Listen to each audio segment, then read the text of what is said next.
Hai Smart Investor, dolar Amerika Serikat menguat pekan lalu oleh kekhawatiran gelombang kedua pandemi COVID-19 yang dapat menekan ekonomi lebih lama.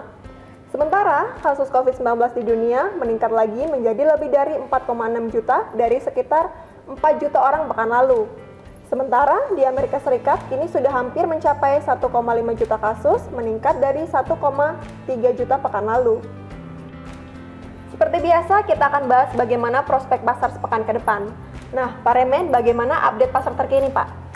Ya, Ika dan Smart Investor. Yang pertama, mayoritas bursa saham dunia tertekan di pekan kemarin ya. Nah, demikian dengan indeks saham Dow Jones Amerika Serikat. Ya, Anda bisa lihat di tabel berikut ya, dari indeks saham Dow Jones, Shanghai Composite, Hang Seng, dan Stock 600 Europe. Poin kedua, yield obligasi pemerintah Amerika Serikat kembali cenderung turun ya. Dalam US 10-year bond yield di sini terlihat turun untuk closing 15 Mei kemarin. Terus yang ketiga, harga emas naik hingga ditutup di zona 1.742 dolar. Dan yang terakhir adalah indeks dolar Amerika Serikat yang kembali mencoba menguat, uji kembali zona psikologis 100. Lalu isu apa yang bisa diperhatikan untuk pekan ini, Pak?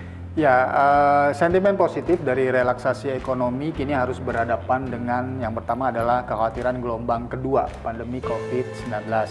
Lalu yang kedua, ini berhadapan juga dengan meningkatnya tensi dagang Amerika Serikat dan Tiongkok.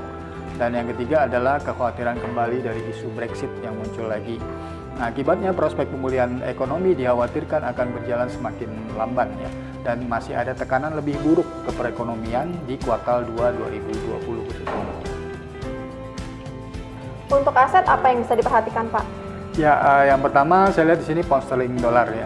Ini tekanannya dominan selama harga bertahan di bawah zona 1.2160 hingga 1.2250 sebagai resistensinya. Nah, prospek tekanan dapat menuju ke 1.2025 hingga 1.1880. Aset kedua yang bisa diperhatikan Aussie dollar.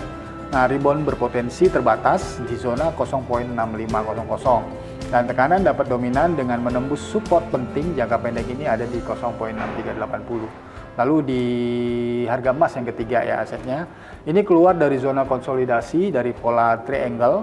Nah, harga berpotensi lanjutkan tren kenaikan selama support di 1730 hingga 1720 itu efektif.